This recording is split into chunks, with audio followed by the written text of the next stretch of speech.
Hai, kembali lagi dengan saya Theo Ginanjar dari Angkatan 1. Kali ini saya akan berbagi pengalaman belajar saya tentang nilai dasar ASN, yaitu kompeten dan harmonis. Kita awali dengan kompeten.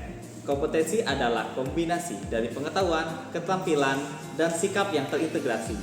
Ada 3 jenis kompetensi utama, yaitu teknis, manajerial, dan sosial kultural. Pembangunan aparatur dalam LPJMN 2020-2024 berfokus pada mewujudkan ASN yang smart dengan ciri-ciri seperti integritas, profesional, dan penguasaan IT.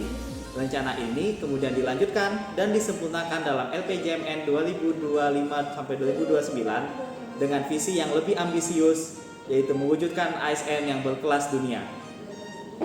Di era FUCA atau Volatility, Uncertainty, Complexity, dan Ambiguitas, saat ini kita dituntut untuk terus beradaptasi.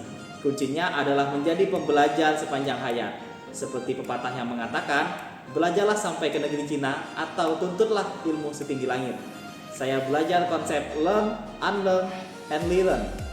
Learn yang berarti kita harus terus belajar hal yang baru. Unlearn adalah melupakan pengetahuan lama yang tidak lagi relevan. Dan relearn atau mengadopsi kembali keahlian baru. Ini menjadi cara proaktif untuk meningkatkan kompetensi diri. Selanjutnya adalah harmonis. Sikap harmonis berarti saling peduli dan menghargai perbedaan, yang sangat krusial untuk menciptakan suasana kerja yang kondusif dan proaktif.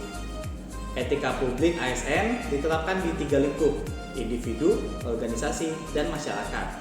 Peran kita sebagai ASN adalah menjadi peran perekat pemersatu bangsa dengan bersikap netral, melayani dengan empati, dan menghargai keberagaman. Ketiadaan sikap harmonis bisa memicu konflik dan perpecahan, yang pada akhirnya merusak reputasi instansi dan menurunkan kualitas pelayanan publik.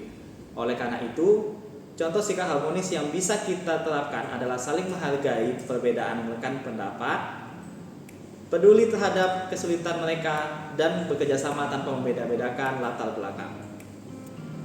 Sebagai contoh nyata penerapan nilai-nilai dalam kehidupan sehari-hari, saya mengambil contoh kegiatan mengikuti webinar online Kamis Belajar. Di sini saya menunjukkan sikap kompeten dengan mendaftar dan mengikuti webinar dari awal hingga selesai sebagai bentuk komitmen untuk tetap terus belajar dan meningkatkan kompetensi diri. Selain itu, saya juga menerapkan nilai harmonis dengan aktif berbagi pengetahuan yang saya dapatkan dari webinar dengan rekan kerja.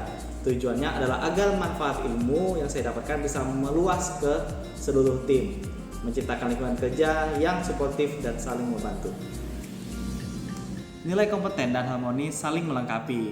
Seorang ASN yang kompeten dapat memanfaatkan pengetahuannya secara optimal di lingkungan kerja yang harmonis. Sebaliknya, lingkungan kerja yang harmonis akan mendorong setiap individu untuk berani bertanya, berbagi ilmu, dan meningkatkan kompetensi tanpa rasa takut. Dengan menguasai kedua nilai ini, kita bisa menjadi ASN yang unggul, profesional, dan berintegritas, serta mampu berkolaborasi aktif untuk memberikan pelayanan publik yang berkualitas. Terima kasih telah menonton. Ciao!